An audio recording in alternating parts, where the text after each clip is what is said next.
Hi again! In this lesson we will draw the interior walls using a different method than the one I showed in the previous video.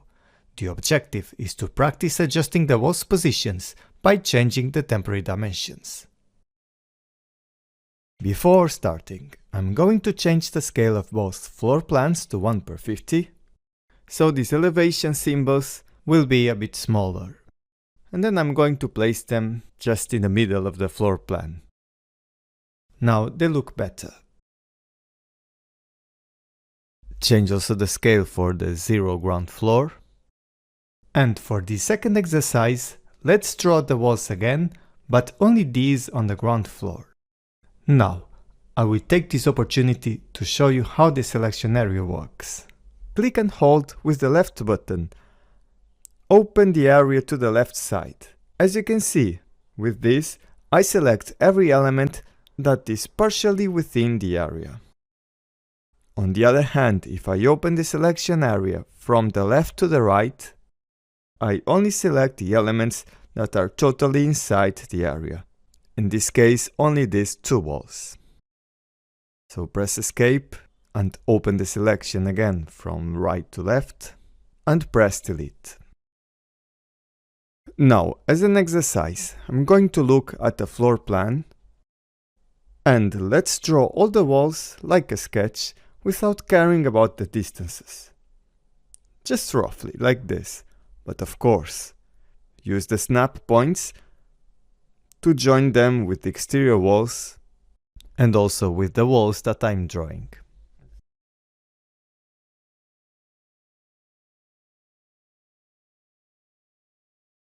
After this step, I have to move the walls to its right position. Let's start from the top, at the left side, and select this wall. Now look, these temporary dimensions show up on the screen. Their purpose is to indicate the distance to the nearest intersections, in case I need to move the wall to the sides. Here, this length has to be 3700 mm, and I simply click on it to edit the value. Just this, easy. Then, the next dimension also changes as the wall moved to the right. But, if I try to set the correct length right now, you will notice that the wall moved again, and the first dimension line is no longer 3700. So I'll push Ctrl Z to go back. The length is again 3700. And basically, to edit the second length, I have to move the next wall. Click on it and edit the length as I did previously. Now, I think you should be able to continue the process by yourself. Then this wall is 2175 mm, and if everything is correct, this length should be now 3 meters. If not, it's because you probably did something wrong before. And in that case, you have to go back and check all the walls again. Now let's pick up this horizontal length. And this time, the temporary dimensions are vertical. Why is that? If you select a wall and try to drag it, click and hold and move, we can only displace it in a way that we won't deform the structure, in this case up or down. Because if you try to move it in the same direction, Revit don't let you, because it's constrained with the vertical walls. That's why if a wall is vertical, we move to the left or to the right. However, if a wall is isolated, it has no constraints, you may have temporary dimensions along the same direction. Back in our drawing, I'm going to edit this dimension to 3575. And for this wall, I need something different. The length of this temporary dimension is measured by two different points if we compare with the PDF file.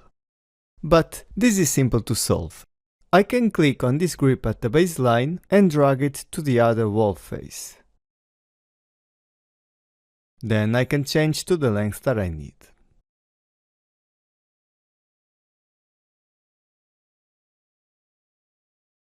this vertical line has to go a bit to the right, and this length needs to be 1200 millimeters. Next, I'm going to click on this wall at the corridor, and also this temporary dimension line has to measure the corridor distance. That's why I have to click and drag again the grip and place it at this wall face. Then, now you can see the length is not correct, I have to change it to 1200. Finally, I need to check out the two vertical walls below.